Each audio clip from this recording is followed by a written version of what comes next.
So you're about to do a Christmas special, right? Or Mm-hmm. you're thinking about it. We're getting into the Christmas season. Yeah. And what's up with that? Yeah, I have a new Christmas record. It's called Let It Snow. I did one years ago, a holiday record, and really loved the experience. You know, it's funny as a writer, I don't write for my voice very well. I guess I don't know why. I've just never People would really argue focused. with that, Jewel. I don't know. Just those classic songs like the Whose Christmas voice song. do you think you're writing for? I just don't push myself melodically into my big ranges, you know, whereas if I was writing for Kelly Clarkson, I'd write a real different style song. For myself, I was just about the story and just telling the story, and I don't care if it shows off my voice or not.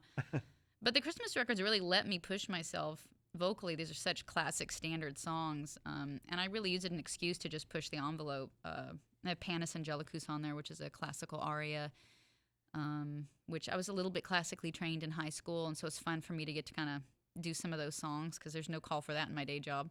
My daughter and you went to the same school, Interlochen. That's right. Yeah, up in northern Michigan. And I think there were like 130 different countries represented or something in the music school. I mean, it's just a unreal. huge music school there. It and is. these kids are good grief. Yeah. And you were one of those little things. Well, I came there on a scholarship. You know, I moved out when I was 15. I had a job cleaning buildings in Alaska, and I had a little cabin. I was paying rent on it. I rode a horse to town, and I'd stake it out in somebody's yard near town, and I'd hitchhike the rest of the way into work. But a dance teacher came from out of state, and he found that I sang, and he helped me get a scholarship. He ended up being a teacher at Interlochen.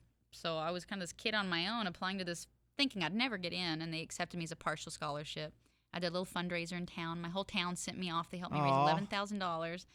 And I showed up ignorant. I mean, I was completely ignorant. It was a $15,000 a year school back then, and I thought, I'm going to have butlers. I'm going to have chefs. You know, I was so excited. And I show up, you know, with a large hunting knife on my belt and almost got kicked out my first day because I'm like some wild Alaskan animal that shows up to one of the most prestigious, you know, hoity-toity fine art schools, private schools. Everybody's wearing pearls and blue blazers. And My daughter wasn't. I bet. I would have needed to be friends with her.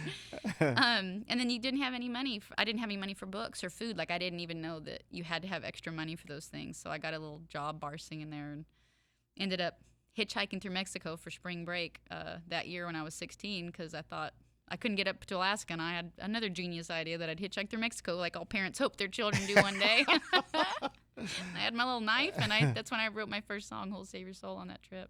Wow.